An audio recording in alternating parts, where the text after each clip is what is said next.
Hi guys, my name is Zin and this is Baby Bonsai. Today I'm going to start the air layering of my some of my Japanese maples. So let's get started. I got my tools here. You need a knife. This is just the bottom of the plastic bottle, which I cut open on the side and I made the holes with the tree trunk and go into it. And then that's sphagnum moss, which I'm going to soak in water. And then I'll use the knife to do the tree. So I'll get the tree first. So this is the one that I'm going to air layer for the video at least. And this is a Acer Palmatum Osakazuki. And this I bought last year. So it's been growing in this pot for at least a year plus when it was at the nursery. So I know it's strong and I can do the air layer. I'm going to do it right here with right there. It's not that much space, but I think that's enough, especially when the trunk is quite thin. And you can see the graft is right there. So I'm going to do it here so that I can get rid of the graft. And once I'm finished, if it's successful, I'm going to, obviously cut the top off. I'm going to keep the bottom and see if it'll grow out to, for if it's going to be the Osakazuki or probably whatever the base. It's probably a trident maple. So yeah, so first I'm going to soak the moss and get going with the knife. Okay. So I've got the moss soaking. This is rainwater, but you can use tap water. For this, it doesn't matter.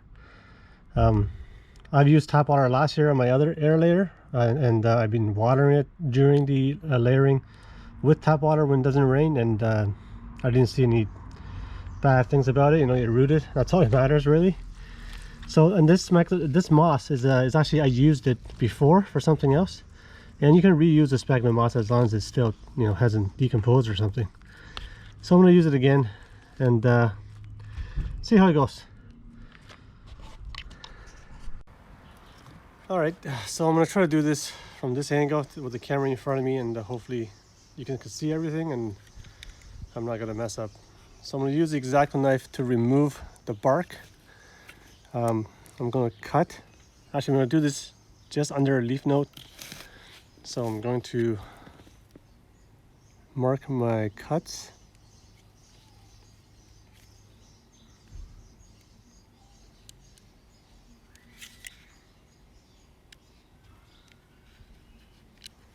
And you kind of want to cut a bit deeper so you can peel the bark back. So I'll mark the top and how far it would go. Go right there. You don't want it to be too close because it might just heal over and basically nothing will happen.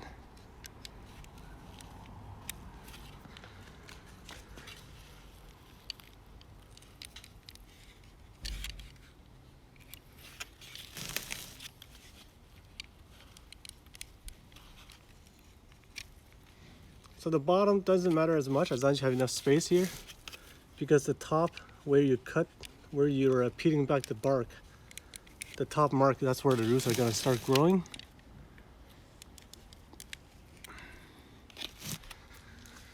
Okay, so let's see if I can peel the bark back.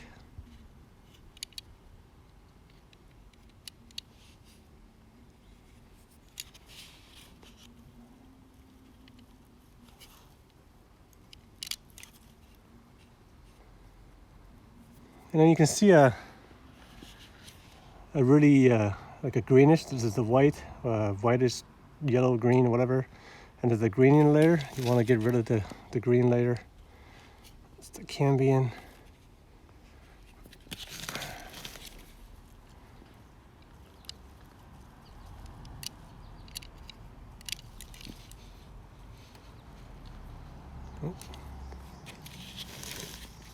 So this happens when you don't cut that deep, so it peels back more. So you want to make sure your cut is deep enough. I guess you could also flip it from the bottom so it'll come out easier. This branch, I think, it kind of almost broke. I'm just gonna get rid of it so it's not in the way. Oh.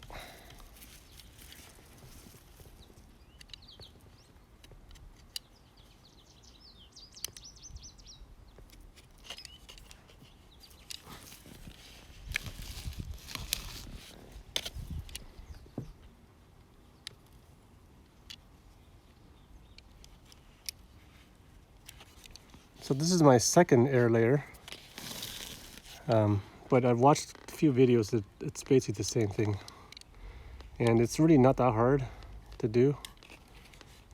You're just peeling back bark.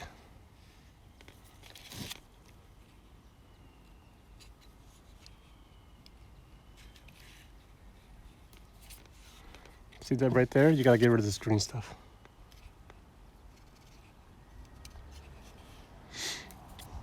Yeah, I've got rid of everything here. Gotten rid of everything here, but the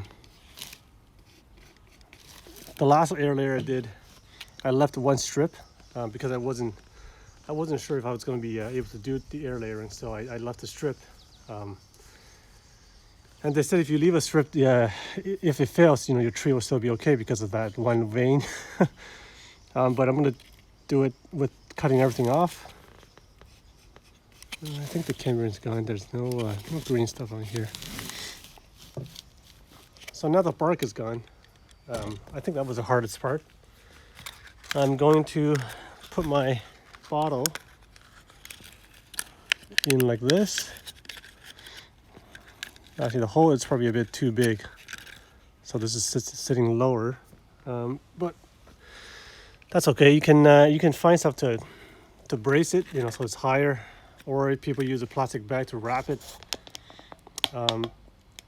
You can use whatever. I've seen people use pots, but this is so small, it's hard for me to get a pot in there. But basically, you just want something to cover it up. And next step is to put in pack it in the sphagnum moss. You want to kind of dry it to squeeze it and just pack it in there. If you have root hormone, you can put root hormone where the top of the cut is. I didn't use it last time because I don't have it. I still don't have it, and it didn't seem to make a difference last time, and hopefully it doesn't make a difference this time.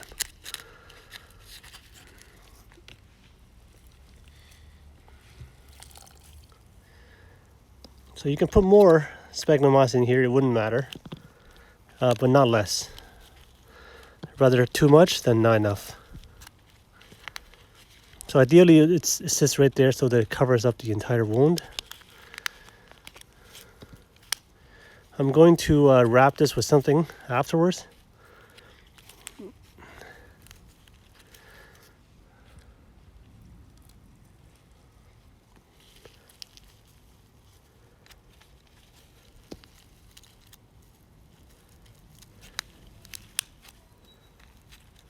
Okay, I think we got enough moss there.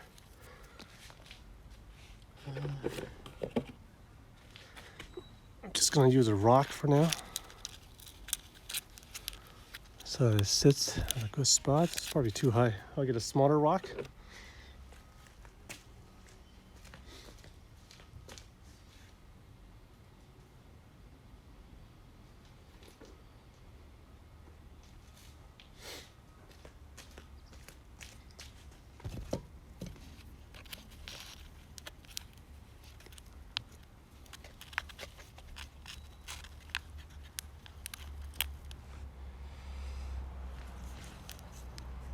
That's about good, I think. The weather here right now is still around every day in the teens, the low teens, I would say. And I think it's better if you do this later on when it gets a little bit warmer, but the tree has already flushed out its growth on the first spurt. So I think it's fine that we do it now. Okay, so that's what it looks like. And I'm gonna do what I did last time, which is I wrapped the entire thing in tin foil. I'm gonna adjust this. I'm going to remove this cocoa core stuff so I can have a better, there we go, a better height.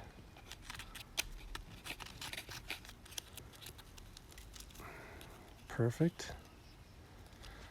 Okay, so I'm gonna get the tin foil. I'm gonna wrap the whole thing, and you want to just keep this moist at all times. You know, you don't have to soak it, but you know, if it gets dry, you want to water it.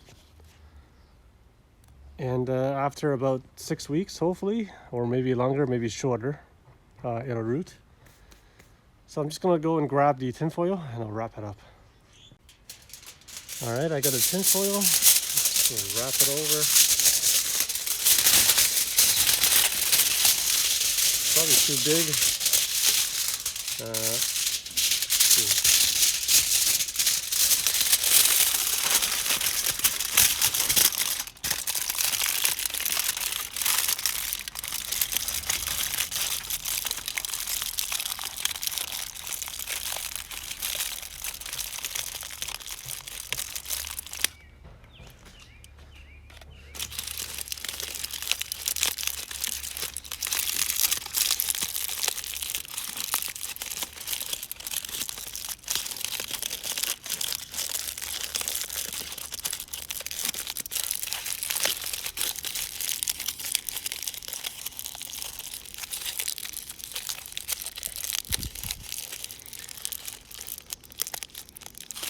And just like that. So what I do, I try to cover up the entire thing so there's dark inside. I'm not sure. I mean, you could use, I've seen people use clear plastic and it works too. So, but this is what I did last time. I think this keeps the heat in as well. And, you know, if it gets dry, just water it. You know, if it doesn't rain in 3 or 4 days, I will water this because the moss is already wet inside. So, and they last for a while when you cover it like that. But if it gets too dry, obviously, you know, you have to water. You notice the bottom hole is really big. So if I water, the water is going to drain out and the moss will be saturated with water, but it's not going to be, you know, there's no like sitting water in there. So that's the whole process of air layering. I'm not an expert. This is my second time, but you know, I watch videos that they all do it something like this. Some people use pots, sphagnum moss. I've seen people use dirt, just regular soil, you know. So there are different ways of doing it, but this is the gist of it. So just an update on the outdoor trees here. I picked up this seedling, which I'm pretty sure it's a cherry because it was under the cherry tree. There are 2 of those and the leaves look alike, so I'm pretty sure that's what it is. So I pot it up, hopefully it grows. And this, I'm hoping, is a Japanese maple that I seed that I planted last year. This one came up. There's another one here.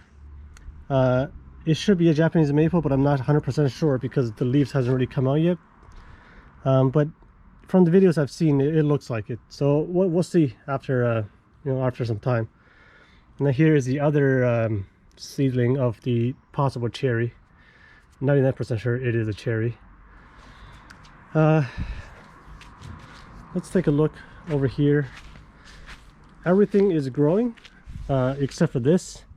I think it's dead, but I'll leave it until it gets even warmer and see if anything comes up. Here I've just noticed whatever this is. I don't know what this is. This is some I would assume this is like an insect or something, or yeah, it must be. Looks like some kind of a rust. I'm not sure what that is. If anybody knows, it would be great to know. Oh, there's a spider there too. So yeah, so that's not good. Anyway, this is looking good. I'm not sure what that is. I think I forgot what it was. Yeah. So this is the Amer maple, which is in an air fryer pot. It's coming out really nicely. There's growth everywhere. And this one, comparing to the one in the pot, this is actually coming out more, like it's got more growth. And I think it's because this spot gets the sun before the other place, so maybe that's why it's growing more. But it's got a really long internose, where the other one I think was much shorter, more compact. Well, not really. This is kind of long too. But anyway, that's fine, because most of these branches might get clipped away anyway afterwards. I think I'll grow the trunk line for one more year, and maybe keep only a few branches, if that. And then this is the air layer from last year. Everything is coming out from pretty much one spot, right? You know, where the leaf node is. So we'll let them grow out, and we'll have to make some decisions later on. These are the two maple seedlings. I think they're just red maples or sugar maples. They're coming out fine. These are native species, so I'm not worried about these. This is the other Japanese maple seedling from last year, from a neighbor on the streets. Now, we had leaves here before, but it was really windy last week for a couple of days, and I think the leaves just got blown out. They just got blown off. Either that or something ate it, but I don't think anything ate it, because you know, this is still here. But you can see that there's more leaves coming out, so it's still alive, so that's fine. But hopefully the windy days are over, and it'll get to grow, you know, by itself, nice and fast. I'm not sure what that is. Could be actually, I don't know what that is. Maybe it could be a cherry. There's a lot of these little things coming out. They're all just either Cape gooseberries or tomatoes from last year, from the dirt, you know, from the vegetable garden that I had, and now it's turned into this. The cedar is growing really nicely. It's still greening up.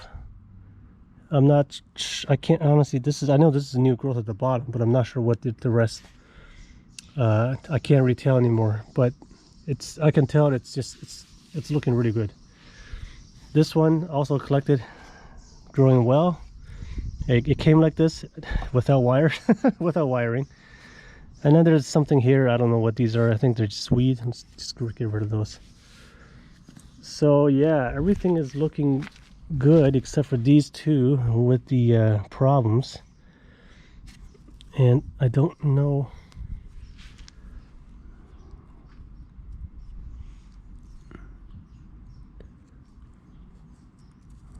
Yeah, you know what? I'm not too attached to these trees anyway. So if something happened to them, I probably wouldn't be that upset. Although I would like it for them to survive. I honestly had no idea what these are. Yeah, I mean, we'll see. Yeah, we'll see. And then all my Japanese maple has leafed out really nicely. This one I think I'm going to air layer as well. Both of these, they're both from last year, I believe. And the trunk is certainly thick enough for me to do the air layering. This is the willow, which has got nice branch structure, but it's hard to get in there because it's a lot of foliage. We'll have to clean that up later on. This is another native maple, coming out to leaf really nicely. And then this was collected. It came like this. It's got this branch with nothing on it except for the top. But you know, it's kind of got good movement for a tree from nature. And then let's see what we got. This is that spruce. Some people has helped me identify it. So it's growing. As you can see, there's tons of candles, or not candles, I don't know what you call these. But because this branch here is quite thick, and this one is not thick enough, so I actually pinched off a lot of these candles, or let's just call them candles for now. I pinched them off to give more vigor to the other branches, but you can see there's more coming, so I might have to pinch them off again and see how it grows. Maybe, I don't know. Lavender looks alive, hasn't been growing though. I think it's still too cold, but actually I think this came out more, so I think that's good. It's growing, so it's not dead. And then on the other side, this is taking a long time to leaf out, but I think that's because the tree just isn't that hardy. So, you know, this is also grafted. This is the Wako Nishiki. It's got white leaves when it comes out, and then I'm sure it'll turn to green or, you know, something. I was going to air layer this year, but I don't think I'll do that because this trunk is so too thin. Yeah, plus, you know, it's coming out really slowly, so I want to make sure the tree is healthy before I do any air layering. And then this is the Sango Kaku. Still, it's got these dark spots. I think it's because of the weather, it goes down too cold, but I'm not 100% sure. However, next week, most of the week we get about 3 or 4 degrees at night, but on the weekend it's going to be 7 to 8, and I think the weather is going to start getting warmer now. It's not going to go back down. So I think this will be fine. I'm going to leave all these outside. This is the Trident maple that is not air layered, or not grafted. It's from seed, but I'm going to air layer it probably around this area, so I get a smaller, more compact tree. This is the Red Spider, which is, I love these foliage. It's like a laced saber leaf, kind of a saber leaf foliage. And it just starts to rain, so I'm going to wrap this up. This is all growing very good. Yep. Yeah, okay, it's raining. Okay guys, thanks for watching.